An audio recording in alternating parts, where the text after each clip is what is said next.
Zineb Belabid, je suis membre fondateur d'Essaouira Innovation Lab, qui est un espace d'open innovation qui a été créé en décembre 2018 et qui regroupe un ensemble de parties prenantes, à la fois locales et territoriales, mais aussi un ensemble de volontaires qui sont réunis autour des thématiques et de projets de développement territorial.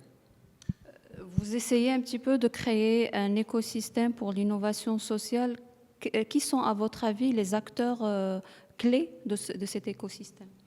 Cet écosystème, justement, il regroupe un ensemble de parties prenantes venant de différents horizons, notamment, donc, comme j'ai dit, les parties prenantes locales, à savoir la province, la commune, les élus, la société civile locale, mais aussi le secteur privé ainsi que les institutions financières. Je dirais avoir l'ensemble de ces parties prenantes autour d'une table pour pouvoir discuter une thématique de la chose territoriale est un exercice très intéressant parce que ça permet justement d'avoir plusieurs regards et de bénéficier des atouts de l'intelligence collective qui permet d'appréhender et d'aborder des thématiques comme par exemple la gestion de l'environnement, la création d'emplois,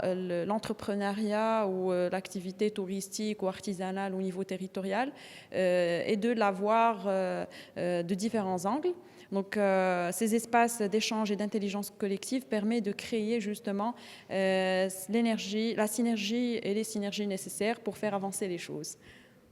Et quel regard, d'après votre expérience, quel regard vous portez sur la dynamique de l'entrepreneuriat, surtout social au Maroc? Aujourd'hui, au fait, l'entrepreneuriat social, c'est pas quelque chose qui nous est étrangère. C'est quelque chose qui est ancré de par notre culture au Maroc. Aujourd'hui, ça a pris plusieurs formes. Et aujourd'hui, l'innovation sociale se veut un levier incontournable du développement économique du pays. Où les différents acteurs, je dirais, du territoire et du développement économique s'ouvrent justement à cette collaboration et à l'appui de ce genre d'initiative.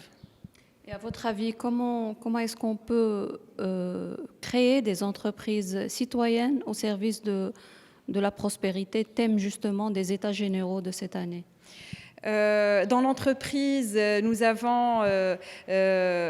peut partir des activités génératrices de revenus, comme les coopératives par exemple. On peut parler de l'auto-entrepreneur, des TPE, des PME et des grandes entreprises. Et il n'y a pas mieux que l'immersion au niveau du territoire pour mieux appréhender et mieux identifier les opportunités de développement et de collaboration qui vont en phase avec les ambitions de développement justement de chaque territoire et en tenant compte de ses spécificités et de son potentiel.